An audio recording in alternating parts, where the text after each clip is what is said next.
podcast is part of the Sports Social Podcast Network.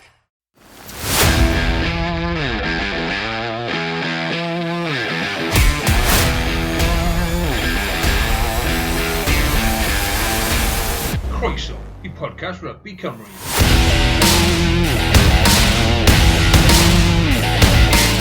Helo, a croeso I bodlediad Rygbi Cymru, dy fi Carwyn Harris, fel yr arfer, mae Iestyn Thomas, dy fi Iestyn, siwr I ti? Yeah, good. Mae wedi fod penwythnos diddorol o rygbi, gan fod y chwe glad I dechrau, ond ni dal me, a ni nôl ar y pod. Os ti'n gweithio ar y rygbi dros penwythnos, neu ti'n dawel neu gwaith prifysgol? Na, o'n i'n dawel, o'n i wedi gwylio'r gemau, ond o'n i lawr ar y fel dydd diwetha am y press conference dy Gatland a David Jenkins. So ni'n gweithio na, ond y penwythnos bant y fi. So, wel, oedd ddim penwythnos bant, oherwydd ni ddim gallu mynd I Merthyr I gweld y gêm rhwng Merthyr a Pontypridd, ond oedd dim gêm I fi, oherwydd ni ddim gallu trefeili lawr. Ie, pam wnaethon ni, pam wnaethon ni bred nos dydd Iau te? Cos falle ar gyfer pobl sydd yn gwrando i'r pod ma, maen nhw heb bod yn sefyllfa lle maen nhw wedi bod yn y gynhadledd y wasg, press conference, fan ysdi weid, ar gyfer gêm rhyngwladol. Be yw mae fe'n fel ffair yn dyw e? Ie, mae fe'n diddorol, sy'n mo. Ni troi lan ar y fel ar prynawn dydd Iau, mae'r tîm jyst I cael ei gyhoeddi allan ar y cyfryngau. A ti'n meddwl, reit, pwy sy'n dechrau, pwy sy'n ddim. So mae rai fel David Jenkins yn dechrau, so mae dyna'r un o'r prif nodweddion fel pob sôn, so mae fel captain. A so mae wedyn, ti'n gweld pobl dod mewn y mas, y chreuwyr yn dod mewn, oedd pobl fel Robert Howley na, oedd pobl fel Neil Jenkins na, Warren Gatland na. A wedyn, ti a ryfti cwarter un, mae'r press conference yn dechrau, so mae Gatland a Jenkins na, yn just trafod dy pawb. A wedyn, ar ôl ni, mae chwaraewyr arall yn dod mewn, so ddo moc yn di dod mewn a siarad, a yes, mae fe'n diddorol, certainly fel eye-opener I fi yn personol, fel rhywun sy'n dal yn y prifysgol, ond oedd yn diddorol I gweld beth oedd yn digwydd, so mae fel trwy gydol y prynawn. Do, o'n i na flwyddyn dwytha, a fi'n cofio, o'n i na ar gyfer yr team announcement, oedd heb ddo mas cyn gêm Lloegr, oedd fod ar y dydd Mawrth neu rhywbeth, a wedyn, oedd heb ddo mas, oedd pawb yn gofyn pam hwn ddim yn digwydd, pam beth sy'n digwydd. A diwedd, oedd dim byd I ddweud bron o bod, ond wedyn dath y syniad mas o beth i'r bygythiadau o streic ac yn y blaen. Ond ie, mae fe fel ffair, fel nes I weid, mae pawb yn... Mae fe ddim mor gystadleuol, a falle mae pobl yn disgwyl, mae rhyw fath o system yn dos, fel maen nhw'n mynd i'r broadcasters yn debyg, fel ITV a BBC yn gyntaf, wedyn maen nhw'n agor e lan I bobl eraill yn dywe. Ie, wel, dechrau dy BBC wedyn, falle agor e lan a wedyn mynd nôl I ITV mewn rhyw ffordd. So ie, mae bach o streic yna, mae fe ddim I gyd fel ffair, ond oedd yn diddorol I gweld beth oedd pawb arall yn neud fel rhyw ffordd, oedd I just teifo popeth lan. Ie, brysur. Siw mae dy short Andy? O, na, fi just teifo popeth lawr. Na. Os fi'n cyrraedd mewn siarad amdano fe, bydd y pod ma'n mynd lan am oriau, fi'n feddwl. Ie, well I ni symud ymlaen.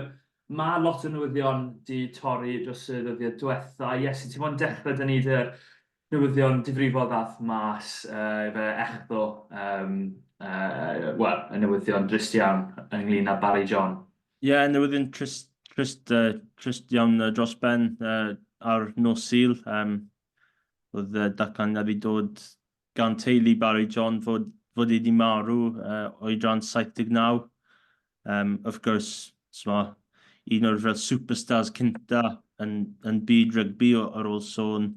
Dim ond wedi chwarae 25 o weithiau dros Cymru, wrth gwrs, wedi ymddeol pryd oedd e'n 27, ond oedd pawb yn dal yn siarad amdano fe. A fel yr un ffordd yn sôn amdano GPR, cwbl o wythnosau yn ôl, oedd clipiau hen di dod mas o'r archive a oedd pawb di roi nhw lan yn y cyfryngau. A ni'n jyst yn gweld faint o chryw dda oedd e, yn wedig dros y 70au, yn wedig taith y llewod i Zealand Newydd yn 71.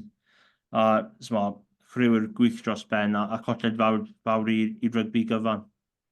O di, wrth gwrs, wrth gwrs, mae'n newyddion drist dros ben, ond mae rhyw fath o gysur yn y clipiau yna sydd dal yn fyw a sydd dal yn mynd o gwmpas, fi'n siŵr, i bobl oedd yn nabod y cais enwog na nath o sgori yn erbyn Lloegr nôl yn y dyddiau yna, lle mae fe'n rhedeg yn ugain o, mae rhaid neb yn gallu gyffwrdd e. A wedyn y goliau adlam, mae fe'n sgori, wel, oedd e'n sgori goliau adlam, fel oedd e'n mynd mas o ffasiwn yn dod e. A hefyd, beth mae pobl yn gweud, Gerald Davies a Gareth Edwards yn sôn amdano fe, a'i dalent oedd da fe, ond hefyd be oedd e'n gallu gweud. So oedd e fel sylwebydd ei hun wedi cael ei aranghadd Gareth Edwards yn gweud, a wrth gwrs mae'r dyfyniad enwog na you throw it, I'll catch it ynglyn â'i bartneriaeth nhw yn ystod y cyfnod. Ond hefyd oedd e'n seren, nid just yn rygbi, ond dros chwaraeon i gyd clipiau hefyd o fe fel George Best, nhw doi'n cerdded lawr y cae yn cico pêl-droed i gilydd a then pêl-droedio o fi. Mae pawb yn sôn am ei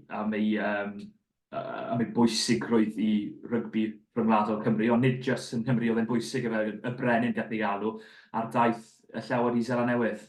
Ie, oedd, ni wedi gweld, rhywbeth ar y cyfryngau, fi credu bod wedi llun o'r New Zealand Herald, a just i dweud, the King, Barry John has passed away, a os ti'n mynd mas i Zealand Newydd, mae ddim llawer o bobl yn dweud amdano rhywun sydd wedi trefili na fel tîm gyferbyn a cael ei alw y King.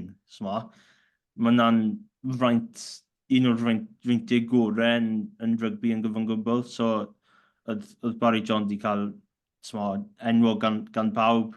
Oedd Zealand Newydd di hoffi fe, herwydd mae neb yn cael ei alw'n King mas fyna yn lle chi'n Richie McCaw neu rhywun fel yna. Ie, fi'n cofio gweld nifer o bethau'n sôn amdano y ddylanwad gall y tîm na yn 71 ar rygbi Seland Newydd, y ffordd o'n nhw'n chwarae rygbi yn Seland Newydd magu hynny fel ei ffordd ei hun o basar bêl o gwmpas, felly mae ffordd i angen diolch neu gweud rhywbeth arall i tîm o 71 am rygbi Seland Newydd dros y ffordd maen nhw wedi dominyddu rygbi dros y 50 mlynedd diwetha. Ond ie, newyddion drist iawn am Barry John, syth ar ôl newyddion trist am JPR, Clive Rowlands a Phil Bennett wrth gwrs, nifer o'r chwaraewyr o'r 70au yn marw, mae fe'n drist iawn i glywed. Nes di weid bod na gêm yn Premiership, y Welsh Indigo Premiership dros penwythnos, Merthyr gytre i Bontypridd. Nid y canlyniad gorau i Bontypridd, ond Merthyr, maen nhw sicr nôl yn y frwyd yna yn bedwerydd yn y gyngred, ydyn nhw? Ie, oedd dechreuad sigledig i nhw, ond maen nhw wedi ymateb nôl yn eitha dda. Yn fuddugoliaeth arall dros y penwythnos yn erbyn Pontypridd. Ddim credu oedd perfformiad wych gan Pontypridd ar ôl pob sôn, ond ddim yn gallu buddi beth o blaen chi fel rhyw ffordd. Oedd falle chance ti'r diwedd i Pontypridd falle dwy'n y gêm, ond fi'n credu oedd y cais olaf falle rhy hwyr i Ponty. So, fuddugoliaeth dda i Merthyr. Maen nhw'n ôl yn y mix fel rhyw ffordd. Mae fe dal yn eitha agos na, ond falle mae mwy o tîmau yn ehangu o'r tîmau eraill yn yr Indigo Prem. Ie, ti'n gallu gweld beth sydd wedi digwydd i Bontypridd yn y tîm. Maen nhw wedi ennill 8 gêm, colli 9, cael 1 gêm gyfartal, ond maen nhw wedi cael 9 pwynt bonus. Mae rhan fwyaf nhw wedi dod wrth golli yn dyn nhw. Maen nhw'n golli gymaint o gemau agos. Merthyr, nawr maen nhw'n 8fed. Maen nhw wedi wario 15 o gemau, maen nhw sef 3 gêm llai na Pontypridd, ond maen nhw mond 4 pwynt tu ôl iddyn nhw, gyda 10 pwynt pellach i Gaerdydd yn bedwerydd. Nath Gaerdydd colli gytre i Llanymddyfri, sori, treiglau meddwl. Maen nhw'n sicr o'i le yn y 4 ola, a byd Mae'n credu hawdd i weid bod nhw'n bron yn sicr o'i lle fel gêm a gyfrau gytre, neu mewn ffordd, home advantage ar gyfer rhwng gynderfynol. Ie, maen nhw fel rhyw fath o juggernaut o rhyw ffordd. Fi ddim siŵr fel maen nhw troi lan ennill pob wythnos.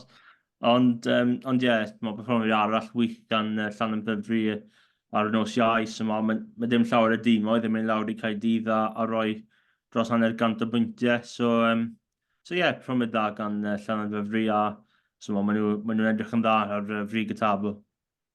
Ydyn, well ni sôn am y gêm arall, dros y penwythnos. Wel, Cymru yr Alban. Iesu, na dechrau dy ti. Be oedd dy farn di? Ti'n mwyn dechrau dy'r rhan yn gyntaf, oherwydd fi'n cysau'r cliché game of two halves yn Saesneg, ond oedd 2 gêm gwbl wahanol yn y gêm na. Yr hanner gyntaf, os geiriau dy ti am y perfformio na gan Cymru? Gêm cico wael, wael dros ben, Samot. Ti wedi gweld dy'r bocs cyntaf gan Gareth Davies, a ni'n gweld tîm oedd nawr felly dechrau wneud hyn yn cico trio a hanner ffordd i cael mwy o tiriogaeth. Ond ar ôl just gweld y cic na, mae fe'n rhy bell, mae dim fel chase. Os ti'n glywed llawer o bobl, maen nhw'n dweud the kick is only as good as the chase. Alright, oedd Josh Adams felly na ddim na cystadu am y bel, a oedd Kyle Rowe di gael job yn eitha hawdd i dal y bel a galw am y marc. A dyna just beth oedd y hanner cyntaf i Gymru, oedd just cicau wael di mynd mewn, cicau di mynd rhy bell, ond y chase just ddim na. A mae hwnna'n broblem fawr i Gatland ar y foment herwydd Samot. Os nhw ddim gallu gwneud nawr funudau cynta y 6 gwlad, mae fe'n i fod yn anodd. A wedyn mae problemau yn y llinell dal yn bodoli sydd anffodus. Ni'n meddwl falle nhw wedi cael mwy o amser o'r cwpl yn byd i newid ar ôl y gêm yn erbyn yr Ariannin. Ond then fel back to square one dy'r llinell yn anffodus, oedd rhaid i mynd dros y top. Oedd yr Alban wedi gwneud job yn dda i ddwy nhw. Ond os oedd y llinell wedi mynd yn well, bydd yr Alban ddim wedi sgori 2 cais cyntaf yna. Herwydd mae'r ddwy gais wedi dod o Cymru roi lan y bel yn y llinell. A wrth gwrs ti'n gweld y 2 chance yn y 22 cyn hanner amser. Ac chi'n meddwl, wel, felly bydd y gêm yna yn gwahanol fel rhyw ffordd. Ond pob clod i'r Alban, mae 2 gais nhw yn dod o decoil yn wych gan Hugh Jones, ni ddisgrifennu gan y hyn bore yma. A mae fe ar trydan, so dyna plug i chi. So nhw'n glinigol yn y hanner cyntaf, nhw'n cymryd gyfleon nhw. Of course, Josh Adams di helpu gan wneud y penderfyniad yna, ble mae Gatland wedi galw mas, ond ar ôl sôn, oedd yr Alban ar tîm gryfa yn hanner cyntaf. Ie, yn dod. Fi'n credu ti esbonio fe eitha hawdd y gêm gico oedd yn, sim llawer o eiriau. Na i sôn fwy am y ffordd yn nhw'n amddiffyn o'r gêm gico, a falle ni'n sôn yn dechrau'r ail hanner, ond cic na gan Gareth Davies, o'n i'n siomedig o hynny, a wedyn oedd Bron di stopo gico, a nhw'n taflu'r bel 15 llath nôl i Sam Costello cico'r bel lan yn yr awyr, a blaenwyr y gyd o flaen y bel. O'n i'n rhwysterig dy hynny, fi wedi gweld y math yna o chwarae'n digwydd o blaen ar Eidal, a oedd e ddim yn gweithio, a nhw wastad cael ei galw am cam sefyll, a dyna beth na ddigwydd i Gymru. Sa'n ni'n gweld y darn di, na i roi llaw fi lan i weid fi'n rhywun am hynny, ond o'n i moyn gofyn ti am y gwestiwn na. Y decoil line nes i esbonio, yr un cyntaf mae Hugh Jones yn dod Ar ongl tu fewn a mae Owen Watkin yn cael ei ddal mas, mae fe'n symud mewn a wedyn mae'r bel yn mynd i Carrow a mae Carrow yn mynd, wel, heibio i Owen Watkin. Mae ti'n meddwl oedd bach o groesi fyna? Croesi esbonio rhywun sydd ddim yn deall yw pryd mae rhywun yn fynd o flaen y bel a wedyn rhywun tu ôl nhw yn mynd tu ôl nhw, tu ôl eu cefn nhw a rhedeg fel na mewn rhyw fath o groes. Yn hanesyddol oedd hwnna'n cael ei galw allan trwy'r amser o nawr, falle mae fe ddim yn cael ei galw allan mor gymaint. Be oedd y teimlad di ar hynny? Fi moyn dweud, mae Dilyn Jones yn mor wych, fi credu mae'n jyst i roi ond, of course, mae'r dadl dal mynd i fod yna, ond fi credu dy'r amddiffyn yr adeg ni, of course, mae fe'n anodd i Watkin i ceisio amddiffyn rhywun sy'n rhedeg right immunity, a wedyn mae Russell yn mynd tu ôl y cefn, ond mae'r cais yna wedi dod, of course, dy'r llinell na. Mae'r Alban wedi mynd cwbl o passes, a wedyn mae twy pelotw yn mynd lan at, fi credu mae Watkin yn gwneud y tackle ar twy pelotw, wedyn mae camel arall, pryd mae tip-on pass i George Turner, wedyn maen nhw'n mynd i'r, maen nhw'n mynd i'r the open side fel maen nhw'n dweud, mae Russell yn switcho nôl y funud ola, so mae fe'n rhedeg ar y bel, a mae fe'n neud bach o acyn run fel rhyw ffordd.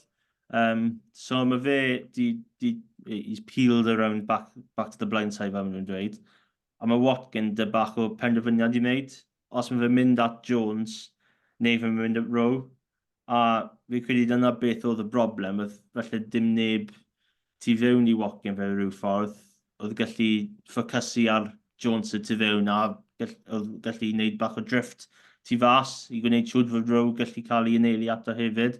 So dyna beth oedd un o'r broblemau, ond jyst mae'n mynd nôl i'r gym cico am eiliad. O'n i wedi sôn amdano'r cic Gareth Davies yn y hanner cynta, ond mae Ben White wedi gwneud job yn eitha dda ar dechrau ar hanner. Mae fe bron yn identical o ryw ffordd dan ble oedd e ar y ca, falle cwbl o meters tu fewn. Ond mae fe'n just cico fe lan, mae fe pêl tu fas o'r 22, so mae Cymru ddim gallu galw am y marc. A mae'r chase yn eitha dda, so mae Thomas Williams eisiau cystadlu am y bel, a dyna beth oedd Cymru ddim wedi gwneud yn hanner cynta.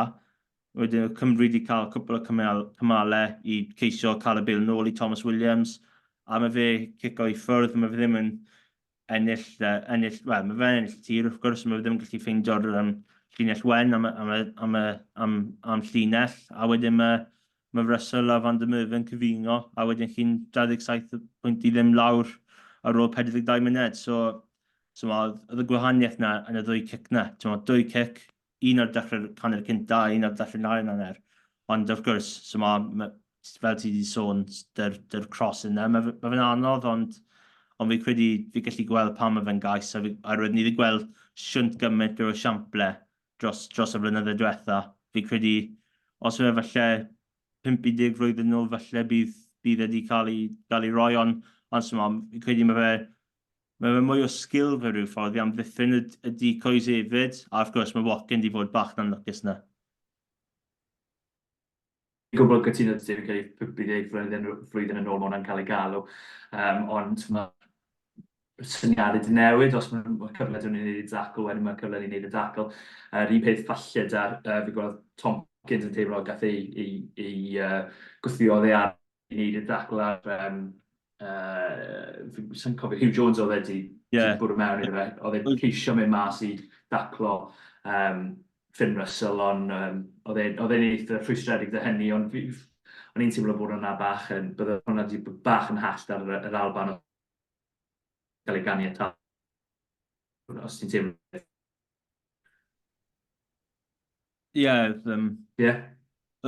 Jones di wneud job yn dda dy'r ddwy decoy i fod yn onest, a yr ail un oedd di wneud job yn dda hefyd, so mae fe'n cymryd mas Tompkins a un o'r flaenwyr hefyd, a mae'r pas di mynd allan i'r cefn, a mae Russell di wneud bach o dymu o'r Costello, a mae fe jyst gallu rhoi Van der Merwe mewn. So fi credu mae fe jyst Hugh Jones dy decoy lines really dda dros y penwythnos. Di sôn bach ti'n sôn bach fyna am beth i'r gais ar ddechrau ar hanner i'r Alban. Ti wedi sôn am gic Thomas Williams. Fi'n teimlo mae fe'n hallu gael gic Thomas Williams y broblem.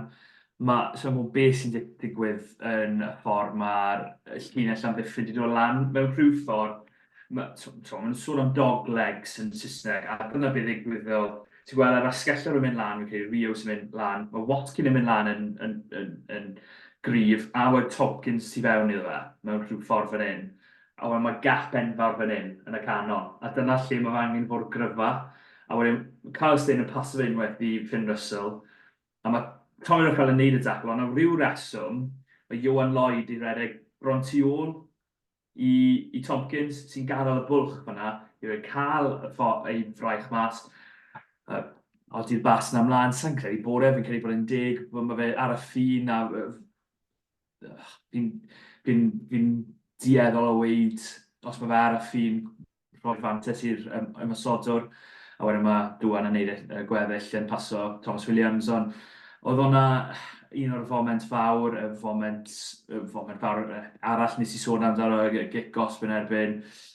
Josh Adams am rhywbeth dwp i ddechrau symudiad hwnna, mae fe'n 50-22 gan Finn Russell oddi ar gic wael gan Carwyn. Felly mae'r gêm gico na, ni'n gweld e'n pentyrru a byddwn nes i sôn y llinell oedd y broblem arall fawr.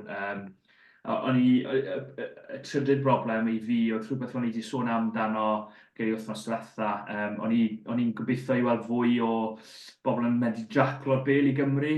I fi oedd 29 chwaraewr y mon yn gallu gweld y momentum yn un ffordd yn y rhan gyntaf. Dim ond Tommy Reffel oedd yn llwyddo i droi'r momentum y ffordd arall. Fe oedd yr unig bachgen ar y cae i Gymru oedd yn gallu droi'r gwmpas. Oedd e'n wych, Tommy Turnover fel nhw'n galw fe, oedd e'n wych ar y penwythnos. Ond o'n i bach yn rwystredig bod neb arall yn gallu helpu fe mas mewn ffordd, oherwydd oedd y momentum yn mynd mewn un ffordd. Ni wedi sôn am y pethau wael, be am weddill y hanner, oherwydd yr ail hanner oedd hwnna'n anhygoel gan Gymru, a, wel, could have, would have, should have, falle Dilyn wedi ennill y gêm, neu ti'n credu oedd e jyst gormod i nhw trial cyrraedd erbyn y diwedd? Fi jyst mae'n mynd nôl am y gêm cico unwaith. Sorry, go on. Llawer o gwynion ar y cyfryngau. So, pam y Cymru yn cico trwy gymaint, pam y tîm yn cico yn gyfan gwbl. So, mae'r gêm cico dros y flwyddyn ddwydiaethau wedi cael... Mae fe mor bwysig. A os chi'n cico dda, chi'n ennill gemau. A mae'r tîm oedd gorau yn y chwe gwlad, so mae'r tîm oedd Frank Reil a dim eid, a Iwerddon. Maen nhw'n cico'n dda hefyd. A maen nhw'n cico fwyaf allan o'r chwe gwlad hefyd. So mae llawer o cwynion wedi dod, pam mae Costello wedi cico'n ne. A mae rwystredigaeth dy fi dar 3 cic-osb o cam sefyll i gyd o cicau. Os oedd Cymru wedi mynd mas o'r tacteg na, fel maen nhw wedi mynd o'r blaen Costello, fi ddim siwr fel maen nhw wedi gwneud na. Wrth gwrs, falle mae un o'r blaenwyr wedi mynd mas, ond oedd un nhw yn erbyn Rio Daya, sy'n asgellwr.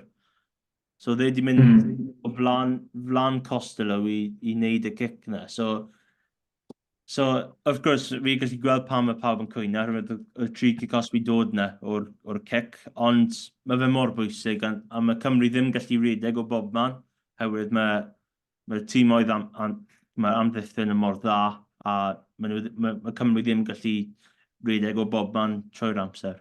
Ond oedd ail hanner yn wych. Of course, yr un cic gan Thomas Williams, ond y cicr arall oedd fel chips over the top, oedd cicau una i cystadlu am, oedd Tompkins Bron wedi cael 2 fel chip o'r ôl sôn, oherwydd oedd cael row bach yn sigledig, ond ni'n gallu gweld y ffocws i newid na, nhw'n cico byr, fi credu oedd Thomas Williams wedi gwneud bach o grybau cic, ond nhw wedi mynd nôl i'r cic-osb, ond oedd disciplin yr Alban wedi mynd yn cyfnod gwbl. Dyna beth yw'r un o'r pethau pwysig o'r ail hanner. A oedd sgarmes Cymru di dod ymlaen yn eitha dda. Ie, a peth arall o'n nhw'n llwyddo i gael dros y llinell fantes. A mae'r llinell fantes mor bwysig i wedi cael momentum a pwy oedd yn y rhan rhaenllaw o hynny oedd ar yn weinwaint. Yn y rhan y gyntaf, fi'n credu Josh Adams y brif gario'r Cymru 6 a oedd e methu cael dros y llinell fantes. A ni gweld, sy'n gwybod pam oedd Owen Watkin felly ddim yn cael bel fwy, oedd e'n trio, oedd e'n chwarteri eitha fach o ran beth sydd da Gymru, os i feddwl am boes fel Mason Grady a George North, wrth gwrs, ddim ar gael. Ond wedyn yr ail hanner, oedd Wainwright sy'n chwarae pob ail ddechrau. Oedd e'n cael 10-15 llath mewn gwrthgwynebwyr neu toriad llwyr a rhoi rhyw dair i ffwrdd yn y Bron yn y gornel. Ond ie, oedd e'n rhannol oherwydd oedd Cymru wedi llwyddo cael dros y llinell fantes, ond oedd yr Alban wedi colli pennau nhw'n llwyr, yn dod nhw. Oedd nhw'n mynd sy'n ôl fel, fi'n gwybod oedd rhyw fath o, o'n i'n gweithio ar y gêm a oedd yn gweithio da boes o'r Alban. Yn yr hanner gyntaf, nath nhw'n negesu fi'n gweud bo'r Alban heb ddod mas o ail second gear yn y gweud. A ni'n gweud, wel, maen nhw'n chwarae yn full reverse yn yr ail hanner, ond yn mynd sy'n ôl mor gyflym. Ife oedd Cymru'n wario'n dda, neu ife'r Alban di llwyr colli'r plot, ti'n credu oedd yr ail hanner, neu bach o ddau? Bach o ddau fi'n meddwl. Wy ddim credu mae'r tîm Alban yma, maen nhw ddim, maen nhw gallu mynd o flaen mewn gemau, ond maen nhw ddim dyr fel instinct fel falle tîm oedd really dda i felly lladd y gêm. A wedyn maen nhw'n rhoi cic y cosb i ffwrdd, mae pethau'n bytyru lan, a wedyn mae Turner mynd i'r cell cosb, mae Cymru sgwr i cais. A wedyn mae pethau'n yn adeiladu lan, a wedyn mae Dilyn sgwri, wedyn mae Wainwright yn sgwri, wedyn mae Alex Mann yn sgwri ar ei gêm gyntaf. A wedyn mae dim ond pwynt o wahaniaeth. A os oedd tîm really dda yna, fel, ni wedi gweld fel Iwerddon blwyddyn diwetha, o'n nhw'n grinigol, ond a wedyn Cymru wedi sgwri cais, a wedyn nath Iwerddon cau y gêm lan gyfan gwbl a sgwri pwynt bonus tua'r diwedd y gêm. So, felly dy'r Alban, mae'r gwersi nesaf dyn nhw i just lladd gemau bant. Wrth gwrs, mae 27 pwynt yn mantes fawr i gael, ond wrth gwrs, fel nath i gweld, mae'r gêm gallu newid. A pob clod i sgarmes Cymru, yn wedi pryd nath e clico. Both yn di sgori, oedd Man di sgori, a fi credu mae'r bach o'r association mynd i fod bach yn grac dy'r rengol o dwy'n geisiau nhw. Ond ie, nath e gweithio'n dda. Oedd Wainwright i wneud job yn sneaky yn y sgarmes cynta i dwy'n cwpl o chreu'r Alban i cael bwy o momentum yn y sgarmes. A oedd ie, performance dda gan Gymru yn yr hanner.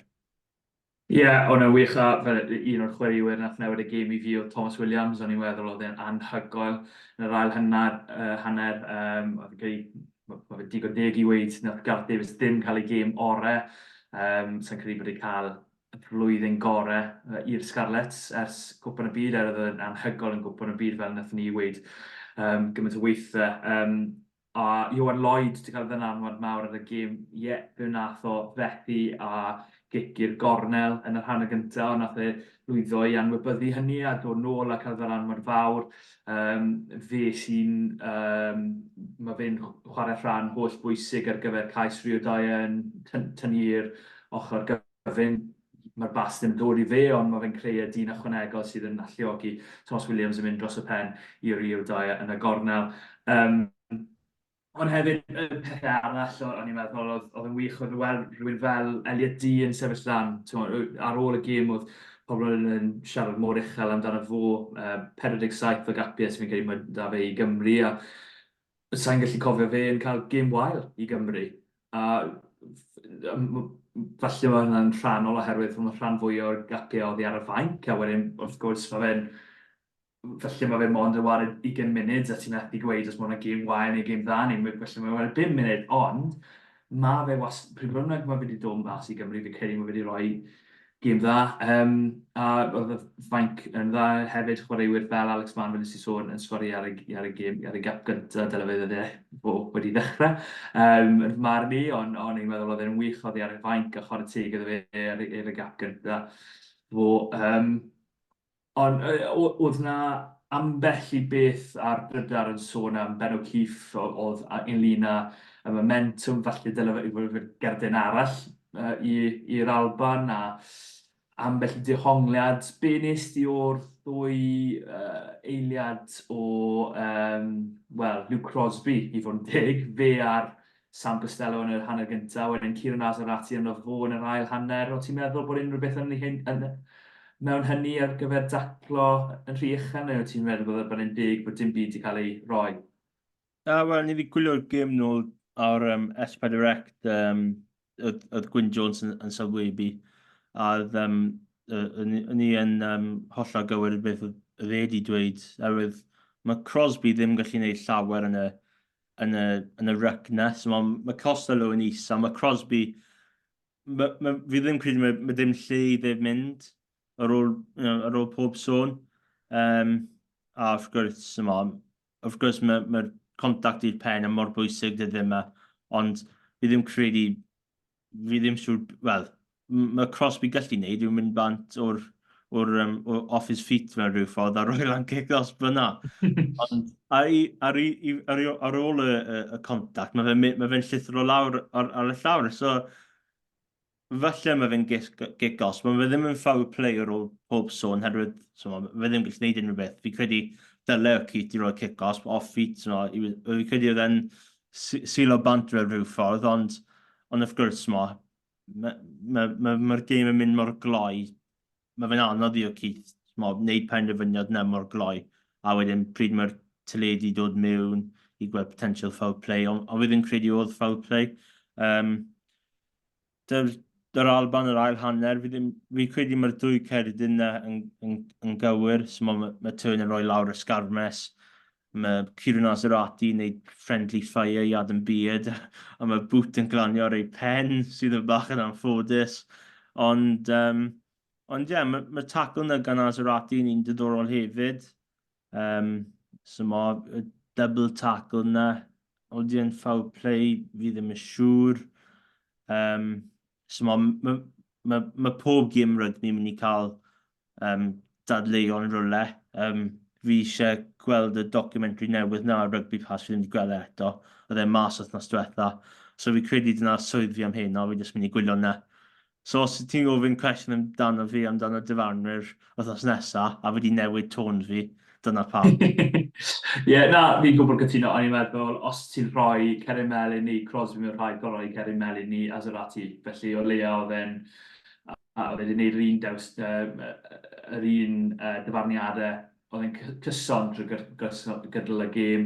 Yr unig un, mae dy fi bach o broblem da yw'r tackle seatbelt yna, beth 56 munud i fynd camred path ar Tommy Reckford rhyw 40 metr mas, o'n i'n meddwl bod hwnna'n gigos, a fi'n credu, yn fy marn i, nath Ben O'Keefe gadl oedd e ddim wedi gwneud y dewis cywir fyna, falle oedd e ddim moyn wneud y dewis hynny reit ar ddiwedd y gêm, oedd e'n meddwl bod y tackle ar y bel, ond fi'n teimlo oedd e ddim. Ond, fel mae fe'n amlwg, trwy ni siarad iaith Gymraeg, ni weld hyn trwy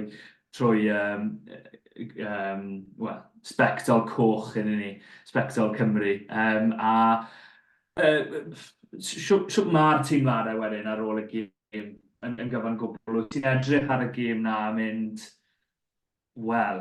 am berfformiad gan Gymru ddod nôl y boes ifanc yn chwarae mor dda, neu wyt ti'n teimlo'n rwystredig bod Cymru wedi colli'r record na o heb golli gytre yn erbyn yr Alban am 220 o flynyddoedd? Fi credu mae'r ddwy tîm wedi cerdded allan o'r ca. Mae nhw'n ddwy eitha disappointed fel rhyw ffordd, herwydd mae Cymru wedi fod mor agos i ennill y gêm na dy'r chwewyr ifanc, mae nhw hanner cynta yn wael dros ben. A wedyn, os chi'n fel rhywun o Alban, chi'n dod mewn a dweud, wel, ni wedi ennill am y tro cynta yn Caerdydd am llawer o fynyddoedd, ond yn un warthus na hanner. A Ffrainc yn mynd i fod yn grac, a maen nhw'n mynd i fi tri lan i Caeredin ar y wythnos. Maen nhw'n mynd i fod yn gêm diddorol. Ond falle maen nhw wedi ennill yn Caerdydd yn y tro cynta, ond wedi cael hanner cynta really dda. Maen nhw ddim wedi dod mas o'r gêm na eitha hapus chwaith, herwydd oedd pethau wedi mynd dros y lle i gyd yn o'r hanner. A byddai'n diddorol i gweld beth bydd Townsend yn neud dy'r tîm na, herwydd wrth gwrs maen nhw wedi ennill, ond maen nhw ddim wedi ennill fel Dilyn nhw, fel rhyw ffordd. So, bydd Cymru'n eitha placed, ond bach yn disappointed am y canlyniad. Ie, y llawer o bobl wedi bod yn sôn amdano bod yn tîm ifanc gan Gymru, a falle bod nhw'n siomedig da rhai o'i chwaraewyr fwy eiddfed falle, a rhai sydd fwy o brofiad. Josh Adams fel wnaethon ni sôn bod yn Gatlin yn gael o fynd dwp am be nath i roi gicos i ffwrdd, Gareth Davies heb i gêm orau. Falle Adam bydd yr un peth os ydy'n gael o'r leiniau, a Ryan Elias sydd falle hefyd i dartu fe i'r linell dim ar ei orau.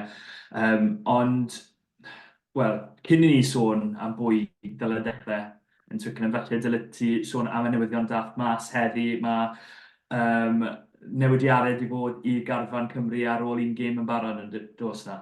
Os mae dwy chwaraewyr newydd di muno ar carfan. Yn anffodus mae James Botham wedi cael ei anafu. Mae'r moment ola o sgwri cais yn y 6 grad, ei gais gynta yn y 6 grad, a nawr mae Anaf di meddwl fod e ddim yn y carfan am weddill y tournament. So mae rengol Caerdydd Seb Davies di ymuno ar carfan, a mae Warren Gatlin di roi call-up i prop Harlequins gynt o Caerdydd, Dilyn Lewis. So, fi credu mae Dilyn Lewis falle di mynd mewn a falle mynd syth mewn i'r carfan sy'n mynd mas i Twickenham. Herwydd fi ddim siŵr os oedd gêm orau Leon Brown, a mae cwpl o bobl yn dweud fod falle mae Anna dy fe. A Maserati wedi gwneud job yn dda yn yr hanner, fi credu mae Lewis yn dod mewn bach o'n profiad. Mae wedi cael profiad Adam Jones yn Harlequins, so mae chwaraewyr rili dda dros y blynyddoedd i Gymru. A nawr mae fe'n dod mewn i ceisio adom mewn brofiad, a mae Seb Davies, falle chwaraewyr gwahanol i beth mae both yn wneud.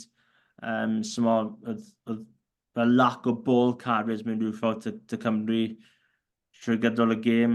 A fi ddim siŵr os mae Seb Davies un o'r chwaraewyr na sy'n felly gallu mynd a'r Cymru dros y gain line na, a effeithio pethau lan yn y parc.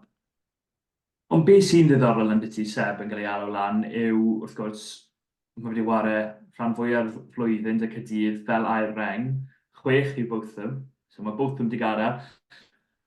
Ydy hyn yn ychwanegu i'r syniad bod Seb yn gallu wario yn y rôl hybrid na, yr 5/6, maen nhw'n gweud, falle, a bydda hynny'n helpu'r llinell.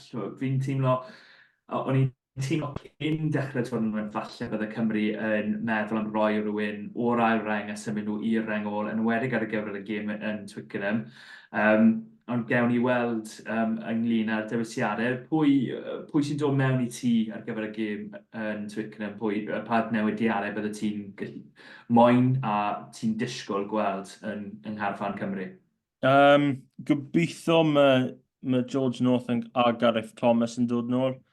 Pob clod i Cwrw Domikowski hefyd, mae ddim llawer wedi sôn dan hyn, ond 80 munud ar platform ryngwladol, job yn wych, a dros y cag o gwmpas, y sgrymau wedi mynd yn dda.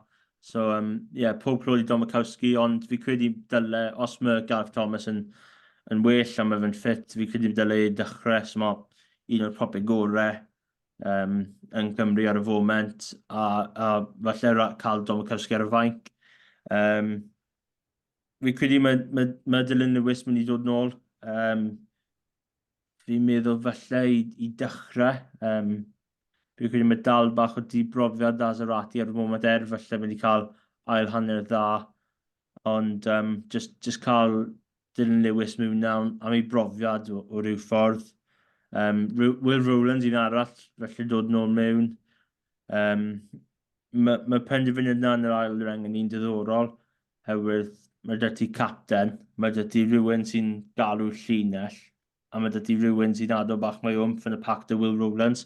So fi credu mae Beard yn mynd i fod yn yr un sy'n drop o mas o'r tîm, a bydd Rowlands dy Jenkins yn yr ail reng, a Alex Mann dechrau fel chwech, herwydd fi credu mae digon o talent y fe i dechrau yn y gêm ryngwladol, ond wrth gwrs mae'n mynd i fod yn job yn anodd mas yn Twickenham. Ie, fi'n gwybod cytuno. Fi wedi gweud rhyw fath o rhywbeth fel 8 newydd fi'n credu. I gyd, fi'n credu dylai di ddechrau fel bachor, fi'n credu mae fe'n heiddi le hefyd, mae fe'n dda dros y bel, a fi moyn gweld rhywun sy'n dda dros y bel, falle mae fe ddim mor ddinistriol yn y scrum, a mae Ryan Ellis, ond fi'n credu bod ei allu o gwmpas y cam yn mynd i fod yn holl bwysig. Byddwn ni dechrau as yr ati, fi'n credu bod yn heiddi ei le, mae wedi bod yn war yn gyson a yn dda dros Gaerdydd dros y blwyddyn diwetha. Ie, mae fe dal yn ddifrofiad, ond dyna fy marn i, anyway. Fi'n sa'n credu bod Dilyn Lewis wedi perfformio'n wych mor belled. Ti'n gweld bod e'n bod yn tynnu lan coeden, wel, dwi'n hwnna ddim yn cyfeithi o gwbl, pulling up trees, tynnu lan coed.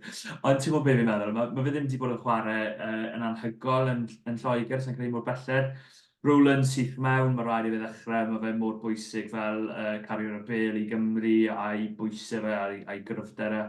A Alex Mann, wel, sy'n mewn i fi weid. A wedyn, Thomas Williams fel mewnwr, fi'n credu mae fe'n heiddi ei le ar ôl ei berfformiad. Ioan Lloyd fi'n disgwyl i ddechrau oherwydd byddwn ni'n synnu os maen nhw'n chwarae Sam Costello. Mae sôn bod Sam Costello yn mynd i weld rhyw fath o arbenigwr yn cyfergydion i'r pen ar ôl ffili HIA, ond mae hwnna'n 2 HIA, mae fe heb basio yn gyflym iawn, nath ffili un mas yn Perpignan yn chwarae'r Scarlett, a fi'n credu mwyn i fe fod yn saff, dyle fe cael ei orffwyso wythnos yma. George North yn dod mewn fel 30, a i fi, Mason Grady yn dechrau ar yr asgell o flaen Josh Adams. Fi'n credu falle bydd mae geiriau Gatlen yn rhoi tan dan Josh Adams i berfformio'n well. Mae Grady wedi bod mor dda eleni i Gaerdydd, a fi'n credu rhaid i fe ddechrau. Mae fe'n carwyr y bel mor ddinistriol i fi, dyle fe ware rhan holl bwysig yn y gêm. Dyna fe newidiadau fi, ond fi'n hapus os bod barn gwahanol dy ti. Na, fi'n credu mae'r cefn yn eitha dda, sma. Fi ddim siŵr os yw Adam yn hollol ffit, so o'n i ddim wedi gweld llawer dros Caerdydd dros yr wythnos y diwetha. A wedyn mae fe'n nôl mewn i'r gêm ryngwladol, a wedyn ddim yn edrych fel mae wedi chwarae llawer o rygbi, so felly dod mewn o Grady. Wrth gwrs dod nôl y Charles North os mae fe'n ffit. A Ioan Lloyd dechrau fel 10. Wel, oedd hint a helyd na cyn kick-off, oedd beth yw'r awr cyn kick-off yn y gêm Cymru yr Alban, nes i ddim sôn amdano fe, ond oedd sôn bod Josh Adams a Nick Tompkins ddim mynd i ware. Oedd mynd i bod team update rhyw awr cyn kick-off, ond oedd ddim ddod. Ond sa'n gwybod be oedd yn mynd mlaen fel na, oedd yn achosi nifer o problemau i ni fel sylwebwyr ac yn y blaen ar y gêm. Ond gen i weld os mae pawb yn hollach, o gobeithio bod pawb yn hollach. Gwrs, Siom i'r Alban hefyd yn y gêm yna, colli Luke Crosby a Richie Gay am y diwrnod cyfan. Be arall, well, i ni sôn am Dîm 12 Gymru, oedd hwnna'n gêm a hanner nos Wener, yn dod o ti'n gwylio hynny neu o ti'n gwylio beth oedd yn digwydd mas yn Montpellier? Marseille, sorry, nid Montpellier, Marseille oedd y gêm. O'n i wedi gwylio hanner cynta dy dan ugain. Wedyn, nath ni'r newid challenge teledu a roi'r dan ugain ar y laptop. So, double screen dy fi nos Wener. Dy fi Tîm 12 ar fy ffôn i, o'n i'n neud rhywun beth. So oedd un llygad ar y dan ugain, un llygad ar y gêm Ffrainc a Werddon. A perfformiad da gan y tîm dan ugain, so mae Richard Withen wedi dod mewn nawr a mae fe'n edrych fel job yn dda ar ôl gêm gynta. Wrth gwrs, mae llawer o gwestiynau dy'r development o'r tîm oedd o Alban, herwydd maen nhw ddim yn y top tier o'r clwb y Junior World Cup fel rhyw sôn. Ond mae wedi bod yn promed dda gan y tîm ifanc Cymru. Ni'n meddwl, o'n i gallu gweld, dy'r chwaraewyr ni wedi gweld dros y ranbarthau, bod ni wedi dod nôl mewn a maen nhw'n rhoi bach o impact. So, ni wedi gweld Lucas de la Rua, ni'n meddwl wedi chwarae dda. Harry Ackman wedi chwarae'n dda. Wedyn, wrth gwrs, mae dydy rhywun fel Morgan Moss. A oedd gais yn eitha dda, herwydd oedd llawer o bobl yn sôn amdano fe. Ond oedd y success story ysgol y Llyfera dal di bodoli gan fod Rodri Lewis di sgori yn hwyr i selio'r gêm. Ond wrth gwrs, performance dda gan y tîm dan ugain Cymru. Performance da gan Harry Wild fyd, fi'n cael ei gyno da, fi'n mwyn gweud hynny. Ond, fi'n cytuno. Gath o ambell i foment wych a ambell i foment ddim mor dda. Ond ni'n meddwl, yn gyfan gwbl gath y gêm dda a nath ei dîm ennill. Fel mas o'r mwna'n siŵr o fod Clod yn gati. Cais na i Morgan Moss oedd e'n... Mae fe'n athlet o'n ofri yn dweud. Sdim ffordd arall o ddweud e. Mae fe'n rhedeg ar y bêl na fel tarw. Ond hefyd mae da fe gyflymdra, mae cheater bron o bod, mae'n teimlo fel yn rhedeg trwy a oedd neb yn mynd i rhwystro fe rhag sgori gais a Llon Clod i Rodri. I fe tro cyntaf i wana dros tîm 20 Cymru o hwnna neu? Na, mae fe ail gap dan ugain. Oedd wedi chwarae yn erbyn Georgia yn y Summer Series na cwbl o flynyddau yn ôl. Yr un Summer Series ble nath David Jenkins dwy'n y botl na yn erbyn Di Africa. No, reit, ffigwr. Ond chwarae teg iddo fe sgori gais nath ddiweddu'r gêm. Herwydd oedd rhy nifer o perfformiadau dda, ni'n meddwl, oedd y boi sgoriodd 2 gais ar y ddasgell.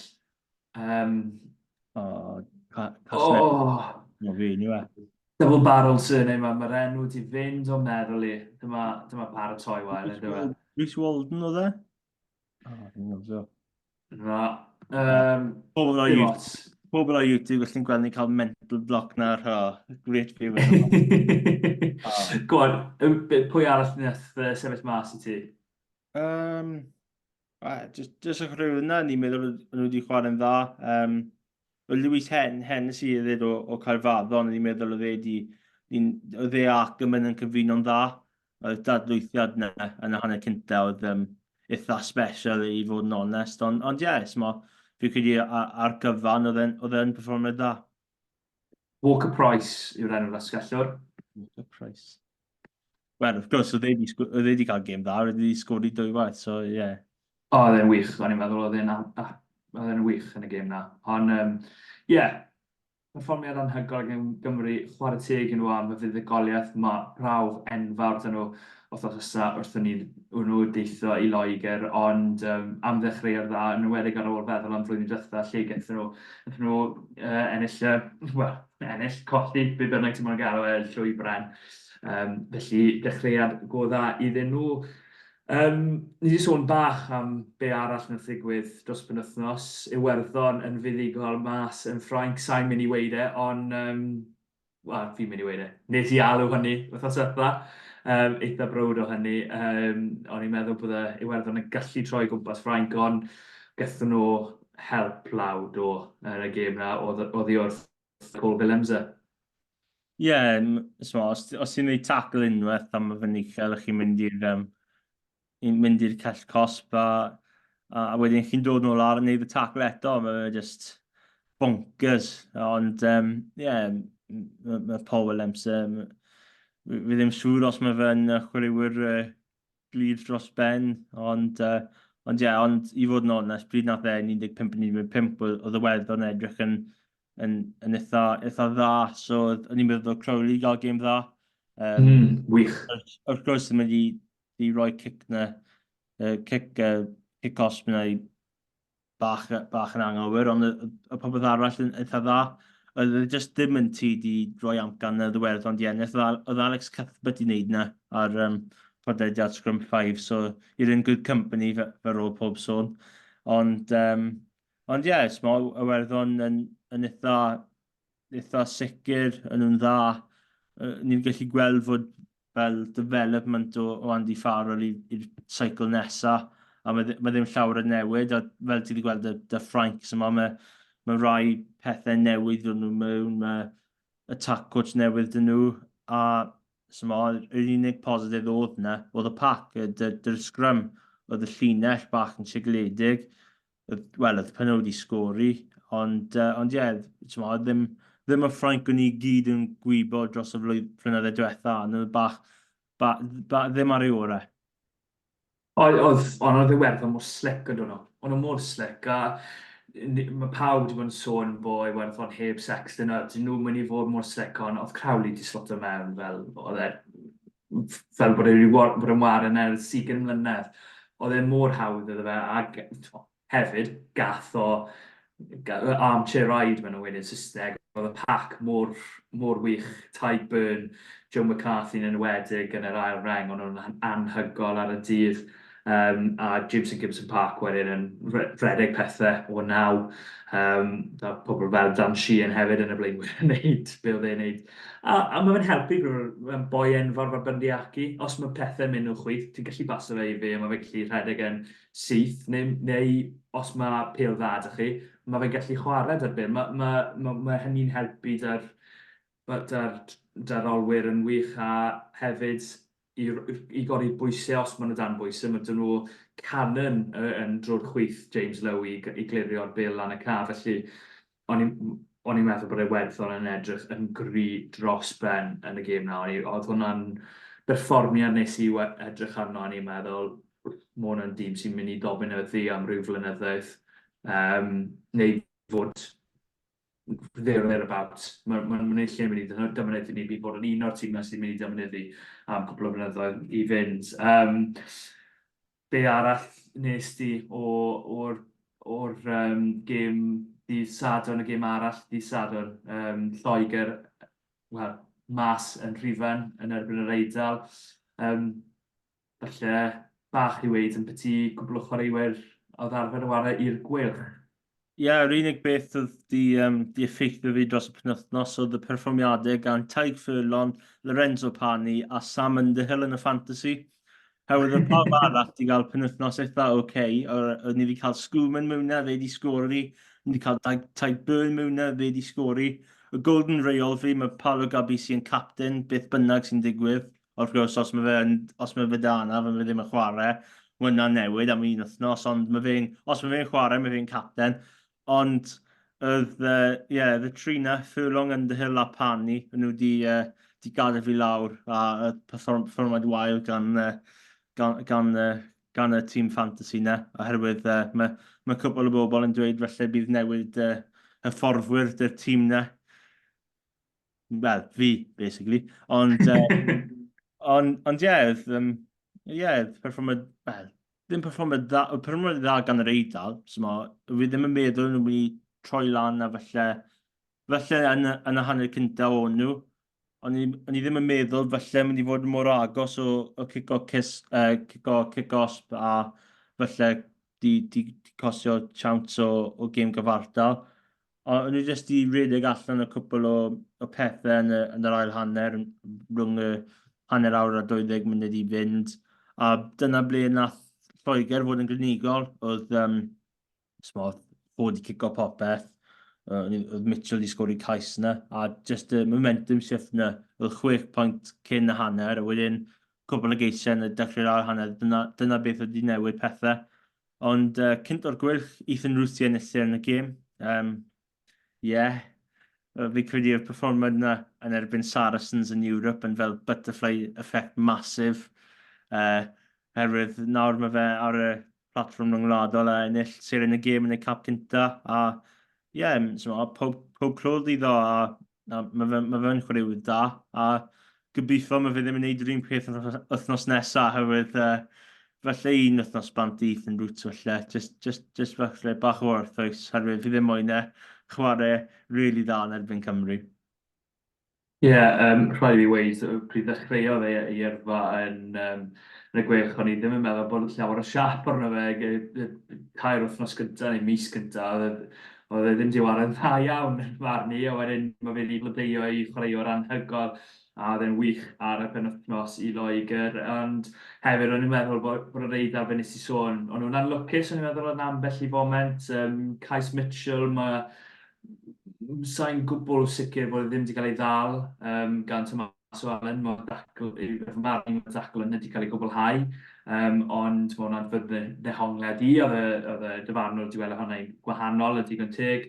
Ond wedyn hefyd, y cais na i Thomas Allen, mae hwnna'n gais wych, ond pobl yn yr adar yn hedfan heibio wrth iddo fe rhedeg trwyddo, ond y foment fawr yn y cais na yw bas wych gan Ignacio Brex, canolor yr Eidal, yn ffindodd Menancello, mae'r boi Bill yn dod i sy'n bylchu a yn ffindo, yn darganfod Thomas Allen ar tu fewn. Mae'r Eidal yn mynd i fod yn dîm eleni yn nhw. Mae fe'n amlwg, maen nhw'n ceisio gwella ar ôl perfformiad sal yn ystod cwpl y byd, ond byddwn nhw wedi bod yn siomedig iawn dy'r perfformiad nhw yn ystod cwpl y byd, a maen nhw'n mynd i fod yn sialens fawr. Wyt ti'n gweld nhw'n gallu rhoi unrhyw fath o bwysau ar Iwerddon wythnos yma, neu ti'n credu beth yna'n gormod iddyn nhw? Na, fi credu mae Iwerddon yn fel juggernaut arall sy'n just falle o flaen pawb ar y foment. Ond, os mae Ffrainc ddim di sort allan y problem yna, wrth gwrs mae game newydd i gatre yn Paris, na ddim yn Paris, yn Lille, sorry, ond os mae problemau dal yna, felly bydd bach o chance felly dwy'n rhywbeth. So mae game gatre yn erbyn yr Alban, mae chance fawr dyn nhw'n na. Os mae'r Alban yn neud yr un peth na nhw'n neud ar y penwythnos, wel, bydd fi credu tîm glinigol fel yr Eidal yn hanner cyntaf, felly neud e mwy o game. A wedyn, mae dy ti gêm yn erbyn Cymru yn y rownd ola o'r tournament. Mae bach o fel flashback i 2 flwyddyn yn ôl, fel rhyw ffordd. Herwydd, ni gyd yn gwybod beth digwydd y dydd na nath Eidal ennill yn Caerdydd. A os maen nhw'n dod lawr i Caerdydd y chwarae fel yna, mae chance da nhw dod allan y gêm na ennill. A mae chance really dda nhw. Mae'r ffordd newydd, mae fe'n edrych fel ond mae fe'n edrych yn fel mae fe'n dal yn datblygu chwaraewyr ifanc yma, fel ni wedi gweld y Menancello. So mae cwbl o flynyddoedd yn ôl ni wedi gweld Gabisi arall nawr fel mewnwr. So mae nhw dal yn TV ifanc sydd yn yr un beth positif allan o hyn. A mae chwaraewyr arall dal yn datblygu mewn, mae prop yn un o fe nhw eto, ond y prop sydd dod ymlaen yr ail hanner dy pen rydd. Mae fe'n ennill kick-offs mewn fe'n dan col yn ei sgrwm gynta mewn y gêm rhwngwladol. So mae chwaraewyr yna, a mae'r strwythur yna dy'r chwaraewyr ifanc hefyd. Of gwrs, y tîm dan ni gan yr Eidal wedi colli dros penwythnos, ond mae'r chwaraewyr ifanc yn y tîm cenedlaethol, maen nhw yn dechrau'n araf i datblygu mewn chwaraewyr rili dda. Ydyn, yn sicr maen nhw'n mynd i ddatblygu yn ystod y diwrnod hefyd. Ti wedi gweud felly fuddugoliaeth Iwerddon, ti'n disgwyl beth am yr Alban gytre yn erbyn Ffrainc? Mae yna'n gêm fawr ond ar gyfer y ddau dîm. Bydd yr Alban yn gobeithio cael yr un dechreuad y blwyddyn diwethaf lle wnaethon nhw fynd 2 mas o 2. Ie, fi credu dyna'r problem o'r Alban dros y flynyddoedd diwethaf. Mae nhw'n ennill y gêm gyntaf, wedyn mae fe'n dechrau mynd yn mwy wath. So mae chance wedi dda nhw ar y penwythnos i ennill ail gêm a gweld beth sy'n digwydd ar ôl yna. So un diddorol dros ben, bydd Ffrainc yn bach yn grac o'r perfformiad wythnos diwethaf, so bydd nhw'n moyn profi bach o pwynt, ond fi credu mae'r Alban just yn ffefrynnau. Alban yn ffefrynnau? Just, herwydd, mae Ffrainc dim da Mohamed Hawass ragor oherwydd problemau bant o'r ca, ond cofio cwbl o fynydde nôl nath e chwarae a rhoi punch na a Jamie Ritchie. So mae fe'n anodd i Frank mynd i Caeredin dros y flynydde. A fi credu bydd Alban just ennill gan rhyw bwynt o ddwy. Ie, llawer o broblemau am Mohamed Awas yn gyfreithiol hefyd. Ie. Ie, yn union. Ond ie, fi'n mynd i weid Frank. Fi'n credu bod... Sa'n be, fi'n credu bod yr Alban. Fel nes i gweud, fi'n credu bydd nhw ddim yn gallu cael gêm mas. A os mae Frank wastad yn y gêm, mae Frank wastad yn gallu ennill y gêm. A fi'n gwybod bod hwnna'n amlwg, ond y ffordd mae Frank yn chwarae, mae'n gallu sgorio ceisio o bob man. A os maen nhw'n gallu gwneud hynny yn erbyn yr Alban, yn y wedig yn hwyr, bydd nhw'n gallu ennill y gêm na, ond bydd yn agos, fi'n disgwyl rhyw 2 neu 3 bwynt rhwng y ddau dîm. Beth am y gêm fawr te? Ddim y gêm eraill, maen nhw'n fach, yn dyn nhw. Lloegr yn erbyn Cymru, sio ti'n gweld y gêm hynny'n fynd lan yn Twickenham? Mae fe mynd i fod yn anodd. Mae Pac Lloegr mynd i dod man a mynd i dod at y tîm ifanc Cymru. A fi'n meddwl, mae mynd i fod yn gêm agos. Mae llawer o pobl yn dweud, bydd Lloegr yn ffain. Ond fi ddim siŵr. Fi credu bydd Lloegr yn ennill, ond jyst gan 5-7 bwynt rhywbeth fel yna. Fi credu mynd i fod yn gêm agos, a fi credu mae sgôr mynd i digwydd tua diwedd y gêm. Sy'n mynd i selio pethau.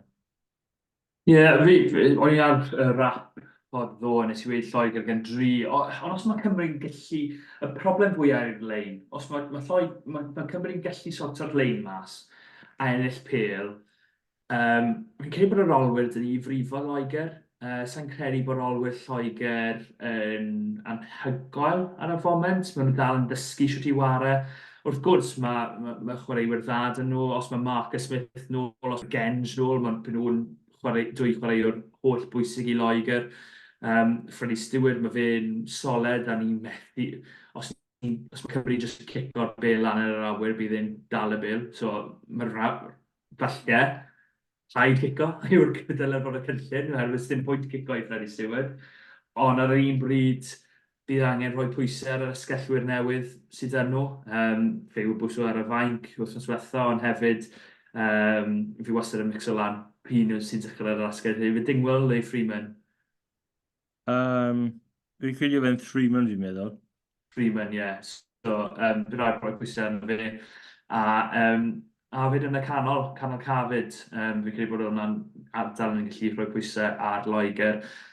Fi'n credu gall Cymru ennill. Fi rili yn credu bod cyfle da dyn nhw ennill yn Twickenham am y tro cyntaf ers 2015, ond mi fydd e'n sialens gofri, ond gobeithio yn arw iawn. Unrhyw beth arall dyn ni sôn amdano cyn i ni gloi? Na, fi ddim credu os mynd rhywbeth. Na. Iawn te. Felly, diolch yn fawr i ti, Iestyn, am ymuno dy fi am wythnos yma. Diolch yn fawr yn rando. Cofiwch chi dilyn ni ar gyfryngau gymdeithasol a wylio ni ar YouTube os ych chi yn. Felly byddwch chi wedi gweld fy mhartner i'n paso fi charger ar gyfer y ffôn ar y ffordd trwy'r gyfweliad podlediad. Ond ie, diolch yn fawr am rando a edrych ymlaen i glywed wythnos ysa ar ôl buddugoliaeth i Gymru. Hwyl fawr.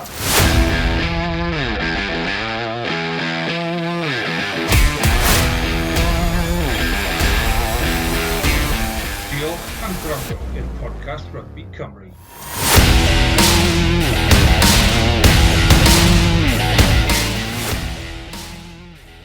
Sports Social Podcast Network.